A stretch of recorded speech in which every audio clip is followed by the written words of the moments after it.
21 जिल्ह्यांमध्ये नुकसान भरपाई, शेतकऱ्यांच्या खात्यात जमा. पहा जिल्ह्यांची यादी. महाराष्ट्र राज्यात पीक विमा 2023च्या नुकसान भरपाईचे पैसे शेतकऱ्यांच्या खात्यामध्ये लवकरात लवकर जमा केले जाणार आहेत. राज्य सरकारने काही महत्त्वाच्या जिल्ह्यांमध्ये पीक विमा 2023च्या नुकसान भरपाईचे पैसे या महिन्याच्या सुरुवातीच्या आठवड्यामध्ये जमा करण्याचा निर्णय घेतला आहे.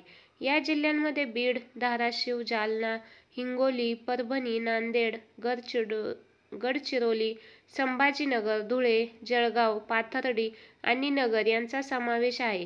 गेल्या वर्षी जुलै आणि ऑगस्ट महिन्यामध्ये महाराष्ट्रात झालेल्या अतिवृष्टीमुळे शेतकऱ्यांचे मोठ्या प्रमाणावर नुकसान झाले होते. त्यामुळे राज्य सरकारने या जिल्ह्यांमध्ये पीक विमा 2024च्या नुकसान भरपाईचे पैसे तातडीने जमा करण्याचा निर्णय घेतला आहे. वर्षभरात काही जिल्ह्यांमध्ये पीक विमा 2023च्या नुकसान भरपाईचे पैसे शेतकऱ्यांच्या खात्यात जमा करण्यात आलेले आहेत, परंतु अजूनही काही शेतकऱ्यांच्या खात्यामध्ये ही रक्कम जमा झालेली नाही.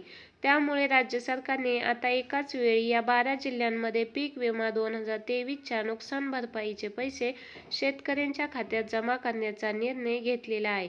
यामुळे शेतकऱ्यांना मोठा दिलासा मिळणार आहे.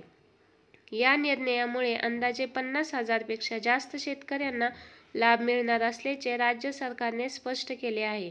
या योजनेतील राज्य सरकारचा हिस्सा 50% तर शेतकऱ्यांचा हिस्सा 50% असेल. या घोषणेमुळे महाराष्ट्रातील शेतकऱ्यांना मोठा दिलासा मिळाला आहे, कारण गेल्या काही दिवसांपासून त्यांच्याकडून समोर येणारी नाराजीची भावना कमी झाल्याचे दिसते. आता इतक्या मोठ्या शेतकऱ्यांना लवकरच पीक विमा 2023च्या भरपाईचा लाभ मिळणार असल्याने त्यांच्या चेहऱ्यावर स्मित हास्य आता दिसू लागलेले आहे.